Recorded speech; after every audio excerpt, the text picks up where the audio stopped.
현대인이라면 대부분이 사용하고 있는 스마트폰.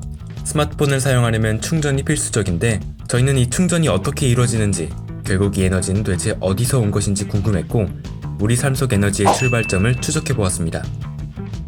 도대체 충전은 어떤 원리로 이루어지는 걸까요? 일단 충전이라는 단어를 정의해보아야 합니다. 충전은 전기 에너지를 화학 에너지로 변환해 배터리에 저장하는 행위입니다. 현재 사용되고 있는 대부분의 소형 배터리는 리튬이온 배터리이기 때문에 리튬이온 배터리를 기준으로 설명해 보도록 하겠습니다. 리튬이온 배터리는 양극재, 음극재, 전해질과 분리막으로 구성되어 있습니다. 완전 방전 상태인 배터리는 리튬이온이 양극에만 머물고 있습니다.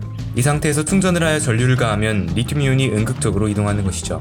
그렇게 충전이 된 상태에서 휴대폰을 사용하면 음극에 있던 리튬이온들이 다시 양극으로 서서히 이동하면서 전압차가 발생해 전류를 발생시킵니다. 그런데 충전을 할 때 필요한 전류, 다시 말해 전기는 어떻게 왔을까요? 한국에서 사용하는 전기의 전압은 220V입니다. 그리고 모든 가정들은 전신주에 연결되어 있죠. 그 전신주에 달려있는 주상변압기에서 가정으로 전기를 공급해줍니다. 또 그 전기는 가정을 위해 배전용 변전소에서 변전된 전기입니다. 그리고 그 전에도 여러 변전소에서 몇 번의 변전을 거친 전기이죠. 이 흐름을 따라가다 보면 비로소 발전소가 나오는 것입니다.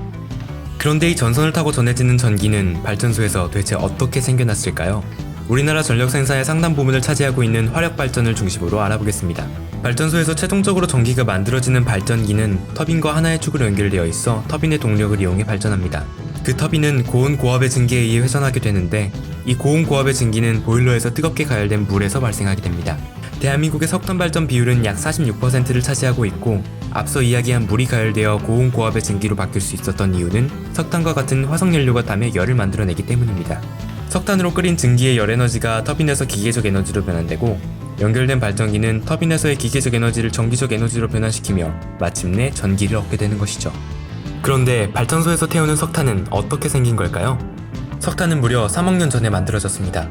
원래 식물은 죽고 난 후에는 미생물, 벌레, 버섯 등에 의해서 분해됩니다. 그러나 석탄이 발생해서 석탄기라 불리는 3억 년 전에는 여러가지 이유로 식물이 죽은 후 분해되지 않았습니다. 그중 첫 번째 이유는 이 시기에 나무가 처음 등장했지만 나무를 분해하는 개미와 바퀴벌레 그리고 버섯이 본격적으로 활동하기 전이었기 때문입니다. 두 번째는 식물이 리그닌이라는 물질을 진화시켰기 때문입니다. 이 리그닌은 미생물에 의해 분해되지 않는 물질이었습니다. 이와 같은 이유 등으로 식물들이 분해되지 않고 식물에 있는 셀룰로스 같은 성분들이 지표면에 그대로 퇴적되어 지압과 지열에 의해 퇴적함이 되는데 이것이 석탄입니다. 그런데 3억 년 전 식물은 어떻게 셀룰로스 같은 성분들을 만든 걸까요? 식물은 광합성 작용을 하여 영양분을 비축합니다. 광합성 작용은 잎에 있는 엽록체에서 일어납니다. 식물에 있던 이산화탄소와 물이 빛에너지를 받아 이산화탄소는 수소를 얻어 포도당으로 환원되고 물은 산소로 분해되면서 수소를 잃어 산화됩니다. 이 포도당은 엽록체에서 다당류인 녹말로 변화되어 일시적으로 저장됩니다. 잎에 저장되어 있던 녹말은 주로 이당류인 설탕의 형태로 분해되어 체관을 통해 식물의 각 부분으로 이동됩니다.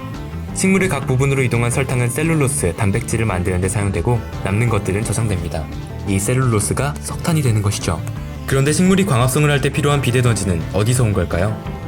태양은 수소 핵융합으로 빛을 발산합니다. 원래 원자핵은 내부의 양성자로 인해 두 개의 원자가 서로 접근하면 전기적 청력에 의해 서로 밀어냅니다. 그러나 원자핵을 초고온으로 가열하면 원자핵의 운동에너지가 청력을 이겨내고 두 원자핵이 충돌하게 됩니다. 그 후에는 두 원자핵 사이에 강력한 인력이 발생하게 되어 결합이 가능해집니다. 태양에는 여러 종류의 수소가 있습니다. 경수소, 중수소, 삼중수소가 있습니다.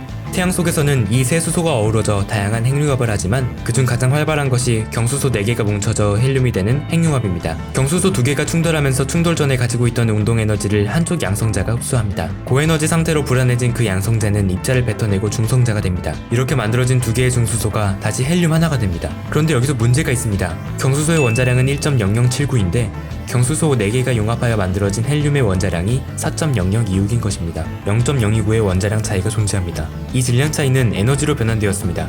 이는 mc제곱이라는 유명한 공식을 적용해보면 사라진 질량 곱하기 광속의 제곱이 생겨난 에너지라는 사실을 알 수 있습니다. 그 에너지는 빛의 형태로 8분에 걸쳐 지구에게로 가고 그중 일부를 식물이 사용하는 것이죠. 이제 다시 빠르게 돌아가 봅시다. 태양에서 핵융합으로 인해 생겨난 빛에너지는 식물의 광합성에 이용되어 셀룰로스를 만들게 되고 이 셀룰로스는 퇴적되어 석탄이 됩니다. 이 석탄은 화력 발전에 사용되어 전기를 발생시키고 이 전기는 송전되어 가정에 공급되고 결국 우리는 스마트폰을 충전할 수 있게 되는 것이죠. 이렇게 우리는 아주 오래전 태양으로부터 뻗어나온, 다시 말해 우주로부터 시작되어 변하고 변한 에너지를 생활 속에서 사용하고 있다는 사실을 여러 물리학 지식과 약간의 생물학을 통해서 알게 되었습니다. 지금 여러분들이 들고 있는 작은 스마트폰에는 3억 년 하고도 8분 전에 태양빛이 담겨 있습니다. 바로 당신의 손안에 담겨 있죠.